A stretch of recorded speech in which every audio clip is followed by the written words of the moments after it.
going to talk to us tonight, I think, about the impact of the Cherokee Nation on the Revolutionary War. Yes, sir. Whoa! Where'd that come from? Okay. For several years, the city of Farmington has been in contact with, associated with Native Americans, Cherokee, and other folks who make their annual pilgrimage to bring attention to the Trail of Tears, the travesty of all of that kind of thing. So Farmington has a connection with, especially the Cherokee Nation. Dr. Johnston is going to talk to us about their role in the Revolutionary War. So, Ryan, take it away. I appreciate it. Thank you, Steve. I appreciate it, sir. As he said, my name is Dr. Ryan Johnston, so I'm going to give you guys a little bit of a run-through on the Cherokee impact on the Revolutionary War. We're going to bring that all the way back around to kind of modern times, so we're not going to just spend our entire conversation here in the Revolutionary War. The presentation will take about 40 minutes, give or take, but I'm going to leave some room at the end for questions too, because I know that there's enough interest in this subject that there will be stuff that I don't cover that you may want to ask at the end. So feel free to take notes and get ready to quiz me at the end if you'd like.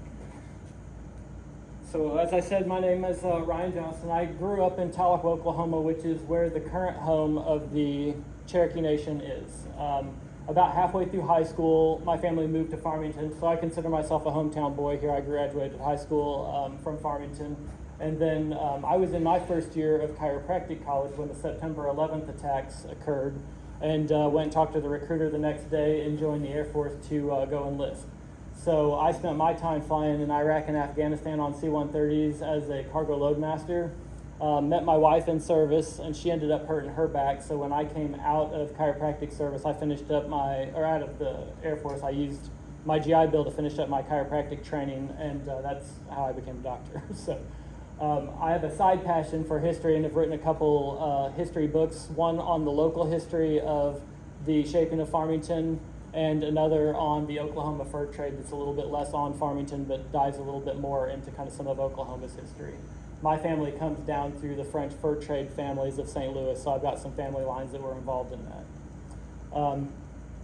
I'm also the point of contact for Farmington's Remember the Removal Ride, which, as Steve said, is the annual pilgrimage done by the Cherokee Nation. They have a team of bike riders that retrace the Trail of Tears starting in Georgia all the way back to Tahlequah, about a 950-mile ride that they do each year. And they have different stops that they stop at along the way to kind of hear and feel the history that was experienced along that. And Farmington is one of those stops. So on the day that they get to Farmington, they ride in from Cape Girardeau. So it's a 76-mile bike ride through the Castor Valley, which is a pretty intense, I don't even like driving that road, but they ride their bike all the way through it. So when they get here, we greet and receive them and kind of talk to them about Farmington's contribution along that trail. So we'll talk about that just a little bit at the end, and I'll give you guys some of that same history that we tell them.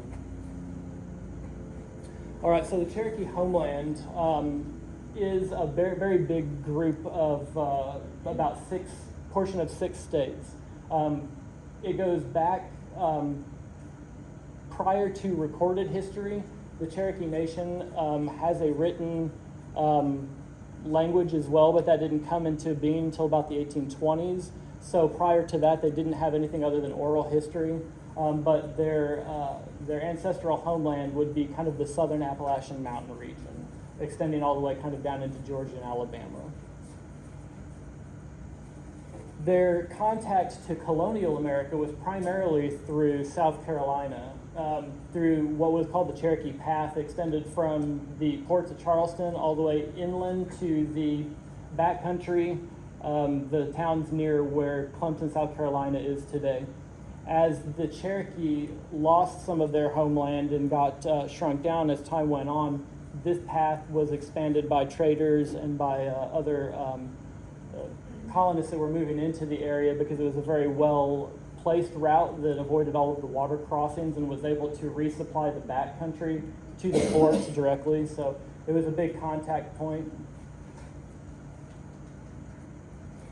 The initial contact with the Cherokee tribe would have been a bit earlier than the Scott and Irish traders. I think Hernando de Soto made first European contact with them as he came through North America. But the first extended interaction was really with the with the Scot and Irish fur traders that were very integral with the tribe history. Some of those traders married into the tribe, had families within that tribe, not necessarily exclusively away from their white families, sometimes at the same time. But those names that you see here, Dartery, Adair, Ross, and Van, are all very prominent Cherokee names still in the Cherokee Nation. Ross and Van in particular were both very prominent chiefs. So even as mixed race children, they were able to serve in very high areas within the tribe. The idea of blood quantum wasn't quite as big a deal at this point in tribal history. So at this point in time, one of the bigger ideas that we need to understand is the idea of appeasement versus extradition. So the British government was more in favor of making the tribes happy where they were as trade partners, as buffers for encroachment from other countries. And primarily the colonists were in favor of expanding their colonies and were in favor of moving people out of their way to do so. So the bigger issue for the backcountry was definitely in how does the different governments fall in their consideration of this issue. For the coastal towns, that would have been a bit different. Free trade, taxation without representation, all of those were issues that drove the Revolutionary War, but not so much as you moved out of the coastal area. So we have the French and Indian War that becomes an issue here. The French and the British fight that, and the British end up winning. So what they established was called the Proclamation Line of 1763, which generally was intended to keep the colonists from pushing past the Appalachian Mountain into those primarily Native American lands. The native tribes that were there were in favor of that. They were still losing some of their older Indian villages, but they generally had the mountains as the barrier that they felt secure that they weren't going to be encroached in further past that line. So they were more in favor of that British, I guess, olive branch for them. But however, there was very little enforcement of that line. If you look at that line now and think of that country through the Appalachian Mountains like the Blue Ridge Parkway, imagine trying to enforce people coming and going across that with horseback and cannons. Like it's going to be impossible. So there was very little enforcement of it that could have been done. So generally what happened were small scale skirmishes. You'd have people that would move into areas they shouldn't have been or are restricted from being in, and they would have a little back and forth, and they would usually settle out pretty quickly. This brings us to kind of the Daniel Boone era, this Treaty of Sycamore Shoals. You've got Daniel Boone coming through the Cumberland Pass, which is kind of the southern point of this Transylvania Land Company purchase. Daniel Boone's escorting and opening up kind of the Kentucky woodland. So the Cherokee tribe are sitting in that border region of Tennessee and Virginia along that Asheville line, and this other area on the other side of the Appalachian Mountains through the Cumberland Gap and up to the Ohio River was their historic hunting ground. They would go hunt mostly deer, but other larger game as well, but generally the bow and arrows that they had were primarily geared at deer. So they were going hunting not just for food, but also for buckskin that they could use in that fur trade with the Europeans. For things including textiles, which they didn't have, blankets, things like that, knives and metal type implements, farm implements, and firearms as well. So firearms and all of the black powder and the lead ammo that would have been necessary to fire those flintlock type rifles of the time. They didn't have as many, and there were some bans by particular governments on doing business in firearms with native tribes. However, not all of that was monitored, and they still were able to get hands on a few. And in particular, this Transylvania land purchase did involve a good amount of weapons for them to be able to produce in the fur trade was kind of the use for it. So the way that decisions were made within the Cherokee tribe at the time, there had to be a unanimous decision between the three primary chiefs of the tribe. And as we get to the Treaty of Sycamore Shoals, we have dragging canoe kind of enter the equation here. Dragging canoe is the last real Cherokee war chief that makes a true opposition to the white encroachment that's happening. And he says, look, if we give them this land now, they're going to be here on our doorstep again next week asking for more. So he says no, and he draws a line in the sand. And they go ahead with the deal anyway. That his dad actually was one of the other chiefs that was in charge of signing the deal. So they told him that they were going to go through with it anyway, but it divided the tribe. So he had this to say about the deal. He bought a fair land, but you will find a settlement dark and bloody, and he was definitely true to his word with that. This site is the location of Fort Wetumpka. We'll get to that one. I can't remember the name of that fort now. But they do regular reenactments here, and this is at this Treaty of Sycamore Shoals. Daniel Boone and his family were present, and there were quite a few of the elders of the, obviously, Cherokee tribe present there too. So that'll come into play here in a few moments as well. So during this same period of time, during the Revolution, immediately following the Treaty of Sycamore Shoals, you've got Paul Revere's ride, you've got the Battle of Lexington and Concord, George Washington taking command, Battle of Bunker Hill. You've got the Battle of Great Canebrake. Now, this is an interesting one that occurred kind of in this. And these are all the very first battles of the Revolution. The British then are really seeing that this revolution is not going to be put down easily. So they're starting to push their allies to help their fight as well. So these Indian tribes that have stood by them after this proclamation line, they're starting to foment some dissent within those tribes as well. So the Battle of the Great Canebrake, you've got the Patriot trying to show goodwill to the Cherokee tribe by sending them powder and lead ammo for the fur trade that they were contracted to buy furs back from them for. But that shipment got intercepted and by the Loyalists, so they weren't going to have that. They went and they fought that out to get that supply line back. But that was one of the first battles that involved Cherokee interests. There weren't really necessarily Cherokee warriors involved in that, but it was definitely in and around Cherokee villages and involving the Cherokee interest, and really brought the Cherokee into the battlefield. So Dragon Canoe at this point has been rallying his forces between the 50 or so Cherokee villages that are in the mountains there of southern Appalachia. He rounds up about 700 Cherokee warriors that are willing to take up the fight, and then in late June 1776, they begin their attacks. So they start by attacking the settlements in the western frontier of South Carolina, move to the middle Cherokee towns of North Carolina, and then finish out in Tennessee and Virginia. Now, these were kind of hit and miss attacks. They're really just attacking while people retreat into fortified log cabin forts. And the casualties here are unfortunately women, children, and families that are caught outside of forts when the attack happens. Generally, they weren't trying to wait out any kind of return attack. They would just attack and then retreat. But there definitely was, this is the period of Indian warfare that you see in Hollywood, where you've got some really ugly stuff happening within that warfare. But generally speaking, in the number of lives, they weren't very successful in their attacks. So then we have an opportunity where Daniel Boone's daughter is canoeing down the Kentucky River with a couple of her friends. This is a pretty well documented incident.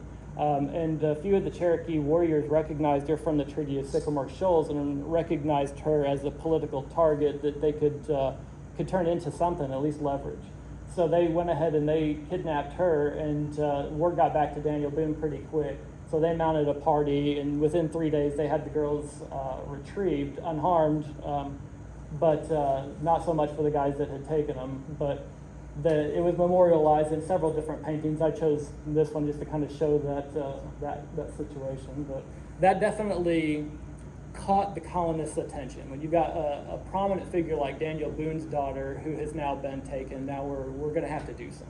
So the counteroffensive was substantial. In the fall of 1776, we have several different states, and each of the states are in charge of their own militia armies. So we have 4 different states, militia armies, totaling about 6,000 soldiers that are going to coordinate a multi-front attack on the Cherokee villages. North Carolina, South Carolina, and Virginia, as well as the lower ones in Cherokee as well. So the different militias are each going to kind of take the different villages within their territory.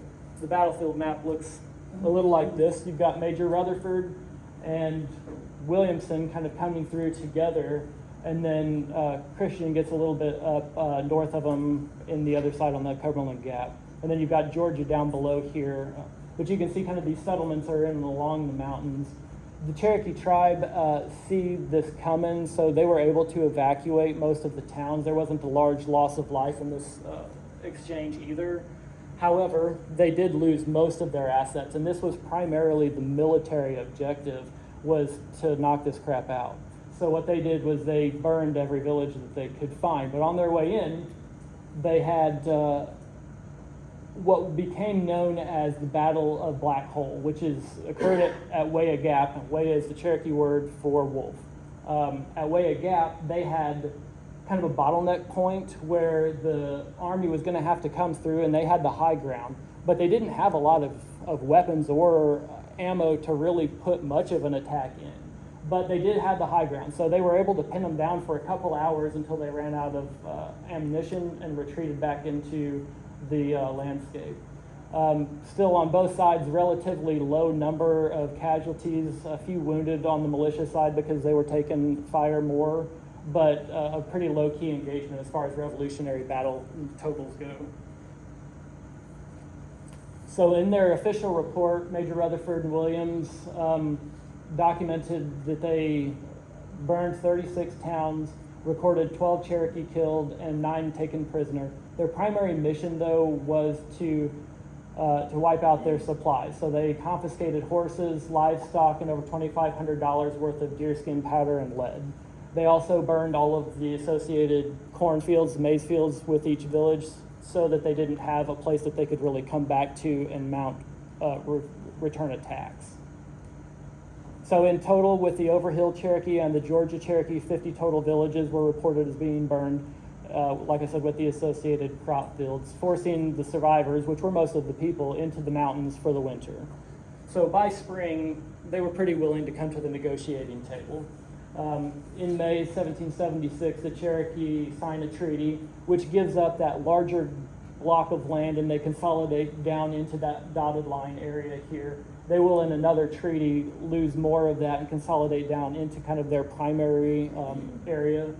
But for now, they were just kind of losing the other parts of that. But the upside for them is in this negotiation for the treaty, they agreed that the American law would take precedent over Cherokee law in dealing with the two groups. However, they would maintain political independence, which is important for being able to elect your own chiefs, to be able to send people to Congress to speak on your behalf, things of that nature. So, the Battle of Kings Mountain was another battle in the same region that took place from the location of the Treaty of Sycamore Shoals. That was the Fort Watauga. That was the name I couldn't remember earlier. From there, they mustered and they marched down to a larger battle where they were able to take the British forces off guard, and they ended up capturing 668 in an ambush attack. They obviously killed and wounded quite a few as well, but a large number captured because they were caught off guard. And because of that, General Cornwallis was not able to continue his planned invasion of North Carolina and had to consolidate down to South Carolina. So it was a major turning point in the battle. That happened because that land was controlled then by the Patriot forces. So as we get to this point in the war, we've got a branching off that occurs within the Cherokee tribe. The Chickamauga tribe are headed by Dragon Canoe and split off to allow the remainder of the tribe to kind of reestablish peaceful relations with the United States government. The Chickamauga moved down to the area of Chattanooga, Tennessee, and from there they're pretty low key. They don't cause a whole lot of problems for the rest of the Revolution. In 1881, Cornwallis surrenders to General Washington at Yorktown, and then a few years after that, in 1792, Dragon Canoe passes away. So the conflict there kind of resolves. That group that was under his leadership, the Chickamauga tribe, still exists. But at this point in the tribe's history, they moved from that Cherokee land out of what was at the time the American controlled land across the Mississippi into what was French and Spanish controlled upper Louisiana. So they're moving into Missouri along kind of the Boot Heel area. I'll show you that here in just a second. At about this point in time, we have Farmington starting to be established as well. So that if they came over to Missouri in 1794, we're only a couple years away from the founding of Farmington, or at least the land grants being issued, if not houses and stuff being built yet. So we've got the Murphy land grant kind of off of that bigger square and 4 of the 6 onto that right side of that. And those are all being established in the late 1700s as well, 1790s, 1798, 1799s for most of those. Another big event occurs right in this region. We've got the earthquake of New Madrid in 1813. And if you think of the Boot Hill area and northeast Arkansas along that Mississippi Delta area, that whole area sunk like 30 feet. And what happened was all of the meandering bayou rivers, the White River, the St. Francis River, the Black River, did not have a very clear exit channel for any of the water or the limb fall that happened with this earthquake. So all of it clogged up, and almost all of northeast Arkansas turned into an impassable swamp. All of the people that lived there had to leave. There was no way to get supplies in and out. And so the Chickamauga, who had settled in this Boot Hill area, have to kind of move out further east, or further west, along the Arkansas River with another group of Cherokee that have started to move out into that area just ahead of the Trail of Tears. They see the writing on the wall, and they're going to go ahead and move out before they get to do it at the tip of the bayonet. And that group is settling kind of around Conway, Arkansas, along the Arkansas River before they move over ultimately to Oklahoma with the rest of the Cherokee as well. That group that was along Arkansas River there is associated with the Old Settlers, or today's United Kiowa Band of Cherokee. So there's 3 bands of Cherokee tribe that are federally recognized. You've got the Eastern Band, which are the people who did not leave North Carolina area and still remain over there as a separate tribe. The Cherokee Nation of Oklahoma, and then the United Kiowa Band, which is those older settlers that had started to move out. So about this same time, we have quite a bit of lead development in the lead regions of Washington County that are happening. All this, Moses Austin and others are starting to develop Potosi in those areas, and people are starting to come out to this area. So there's a guy by the name of LeSueur who comes out in 1826, and he follows pretty much the route of the Trail of Tears because there's not a whole lot of roads. So he crosses at Cape Girardeau, comes up through Jackson, and then passes through Farmington on his way out to Potosi to see the lead mines. And as he does, he makes sketches of the different areas, and these are some of the oldest images that we have of the old Farmington. None of these buildings still exist, short of maybe that old Murphy Spring, if it's one, I'm not even sure when that one was really built. But if it was built at or before 1826, it would be pictured possibly. But even the Longhouse, 1833, would post-date these sketches done of Farmington. So you're looking at old log houses. I think in his sketch he says this is Wolf Creek, so he's taken a little bit of artistic liberty. I'm sure Wolf Creek doesn't run that close to downtown. And you've got the plank road kind of idea depicted here, the road that would predate the plank road as well, because that doesn't come in until 1850s. So we're still before that as well, but that roadway would have existed, just probably not as developed into a plank road yet. Wolf Creek is down there too. Right, exactly, yeah, it's out on Old Fredericktown Road. So he's got a few sketches of Farmington. This is the other one he does of Farmington, kind of showing these log cabin style houses. I don't see a lot of stone walls in this area, but obviously they had some. They must have got moved somewhere because he drew them. And then he draws one more out past Farmington. He calls it the St. Francis River. Most of the scholars that evaluate this kind of think it's that Indian Creek area as you're going out past Doe Run before you cross up by Iron Mountain. But I mean, it looks just like that too. So this is the area that ultimately the Trail of Tears will come through, and on the roads that he's kind of depicting here. So,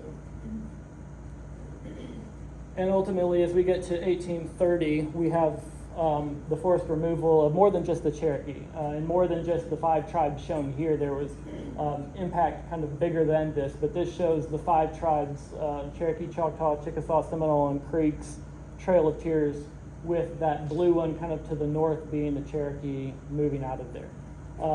The Seminole and the Creek were able to primarily traverse water routes, with the Cherokee having that more land route for most of their tribal members. This is just the Cherokee side, so the Trail of Tears coming out of their homeland. There was multiple routes. There was a water route. Chief John Ross had actually purchased a steamboat and used that to transport a large number of people down the Tennessee, up the Mississippi, or down the Mississippi and up the Arkansas, out to Oklahoma that way.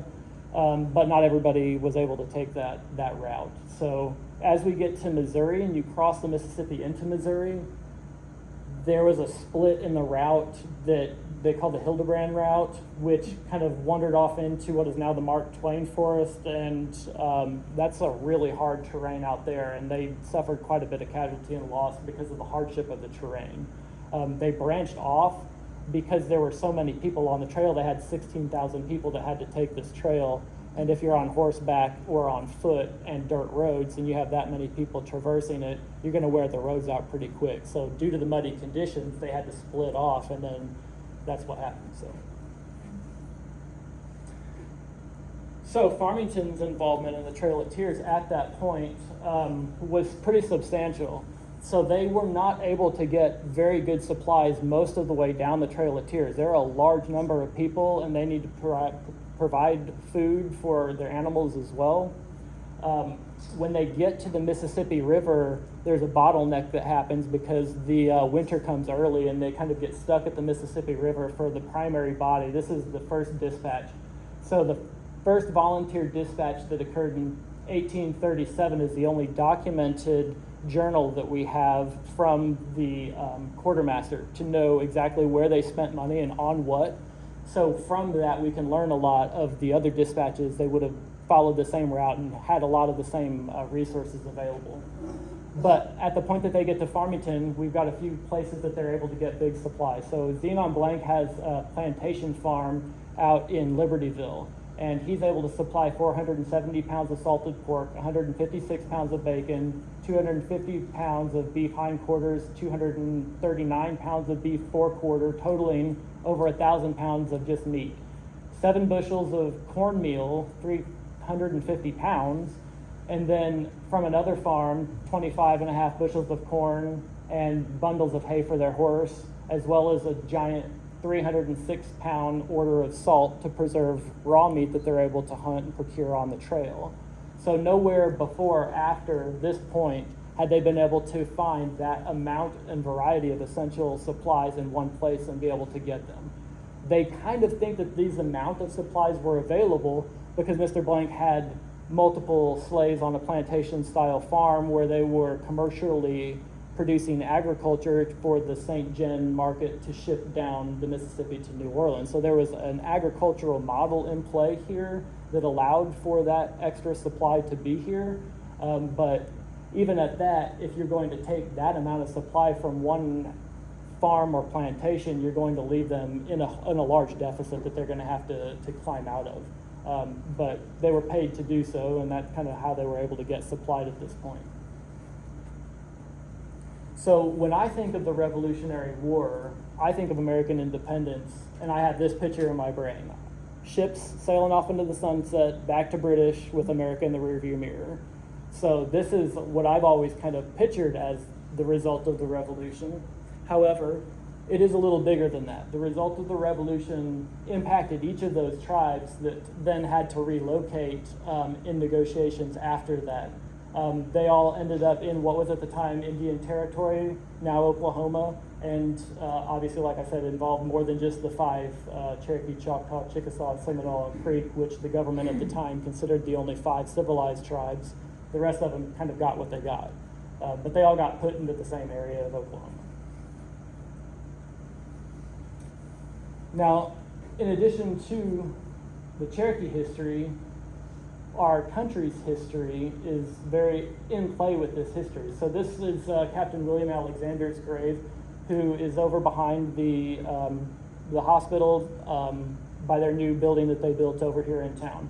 We did a rededication this year with the Sons of the American Revolution and the Daughters of the American Revolution to stand back up and rededicate a few of the headstones that were in that cemetery. It was a very patriotic presentation. They had the reenactors come down and do a musket salute, and I had the privilege of being able to give Captain Alexander's military history. One of the things that I learned when researching his history was that he served in the 4th North Carolina Militia, who were directly involved in all of the history that we just talked about here. His time of service was just a little after most of their engagements, so he wasn't directly involved in these Cherokee battles. However, all of the other veterans that you look at from the Revolution in our area served in Virginia and North Carolina in these same engagements. So they very much do still continue to affect the descendants of the founding of our family. So as I said, the Cherokee tribe retraces the Trail of Tears each year. Last year was their 40th anniversary of doing that. They started in the 80s, and here more recently they've made it a yearly event. And I've been honored to be the point of contact for them for the last couple of years. And last year we did a reception for them when they came into town, and like we showed you, we're able to talk about some of the resupply that Farmington was able to contribute to that hardship, to help ease that hardship. But when they come through here, it's very moving experience for them because they're getting ready to push through those Ozark Mountains, and it's a very difficult journey through Missouri here. So they're very appreciative of the reception. All right, we're also going to be doing a Cherokee art exhibition here to try and continue getting word out about the Trail of Tears and about the different events that they do in association with that. So coming up here, the week after Country Days. So if Country Days is the 7th and 8th, maybe the 9th too, this is the Wednesday following that. So it's pretty quick after, it's right on its heels. But we're going to be doing a Cherokee art exhibition. We've got art from 3 different Cherokee artists that are all descendants of people that survived this Trail of Tears march. And they're at about 7th generation descendants, approximately, of these Trail of Tears descendants. And within Cherokee culture, decisions that you make are supposed to be made with the 7th generation impact in mind. So anything you do should be done for a multi-generational impact. So these are the 7th generation that experienced the impact of the Trail of Tears, as well as the 7th generation descendants of the people who helped develop this country patriotically right alongside that history. The Alexander family still have descendants that live here in town, Captain William Alexander, and I don't think that those histories have to be in conflict. I think that understanding that that history exists is how you help build that. So in conclusion, this year, a few of the pictures I've shown are from a movie that I was able to be a part of this year. The Cherokee tribe and Cherokee film and different Cherokee artists are still trying to tell the story of the Trail of Tears. And I was able to be part of that where I played one of the Army soldiers rounding up one of the Cherokee villages and forcing some villagers down an original section of the Trail of Tears. It was a very moving event to be a part of, but we had about 60 or so native actors all in authentic clothes and us as well. But this history is very much something that they are continuing to tell. And if we as a community understand that and how we play a role in that, I think it not only helps heal their story, but ours as well. So, yeah, that's me. I got to be all, that's not quite, I don't think, totally period right, but we had enough of them that were the same that that's what we got. So, so that's the presentation. I appreciate your attention, and I'll go ahead and start answering questions if anybody has any. Thank you. So the movie's called The Trail of Tears, The Hymn, and it's going to be released in a couple theaters in LA so that it's, what do they call it? An Emmy qualifying release. whatever, that they're going to do in LA in October, and then it's going to go out on Truby TV in November, right on the heels of that release in theater. So that's a streaming service that most people can get for free on their smart TV now. So Truby TV as well, that'll come out later in the year. It's kind of a neat story. It talks about a book, a journal that was taken down the Trail of Tears. The gentleman that started writing the book died on the Trail of Tears, and then another girl picked up the journal and saw it through the end of the trail. And the hymns that are written in it are what were translated recently and performed by the Cherokee choir. So they kind of tell the story of that book coming down the trail. It's an emotional story. Obviously, the gentleman loses his life at the hands of a soldier, but that's the way it goes. That was reality. I don't think I have any other film to show, so. Yeah, any other questions? Yes, sir. From our perspective today, we recognize that U.S. government, white colonists and white citizens committed many crimes against humanity. Sure. The language we would use today. Is there any way, have you thought about any way that it could have been a different story? We could have had an alternative history that was more humane, more acknowledging the humanity of the other side?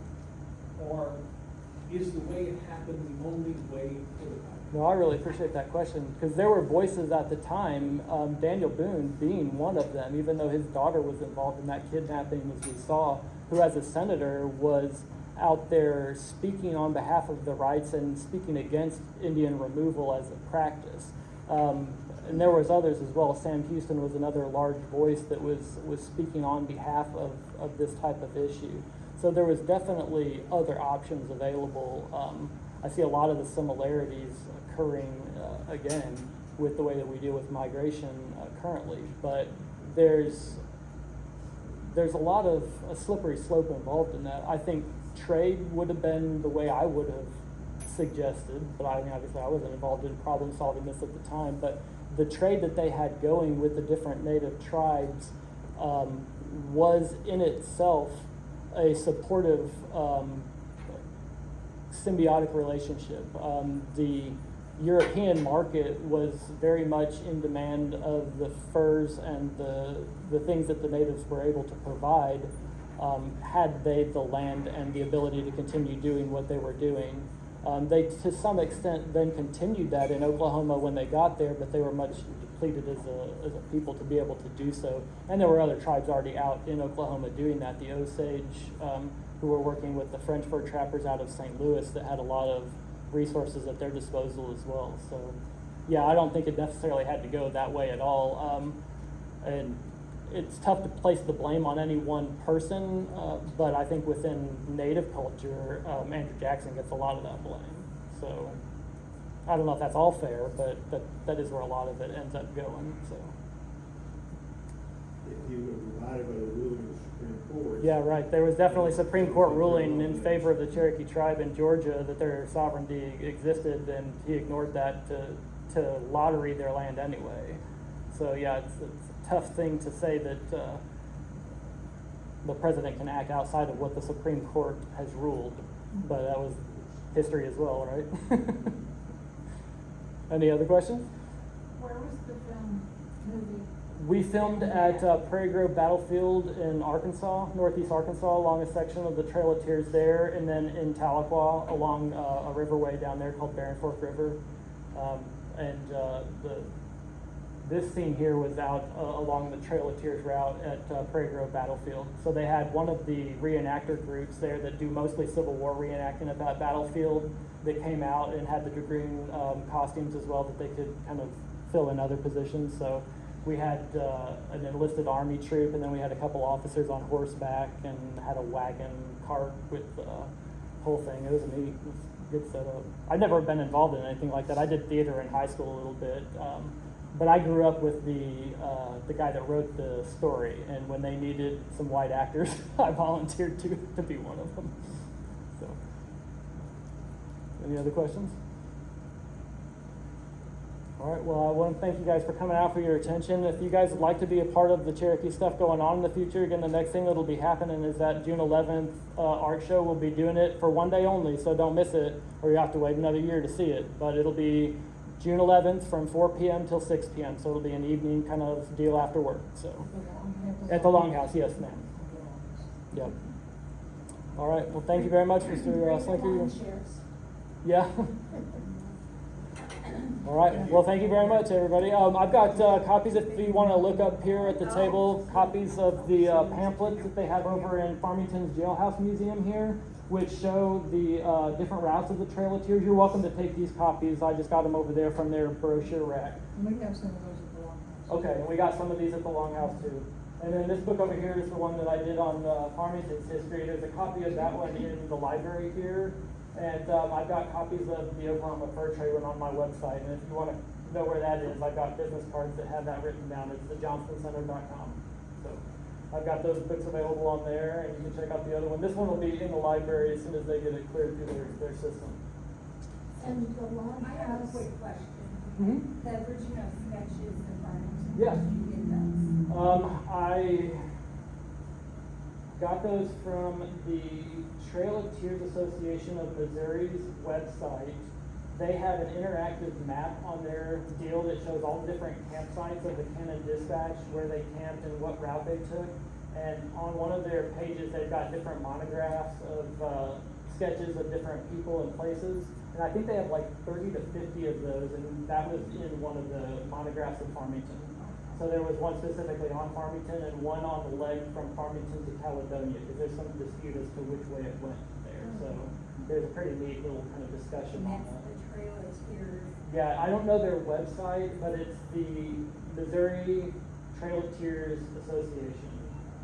So I think that is their name, and probably that.com.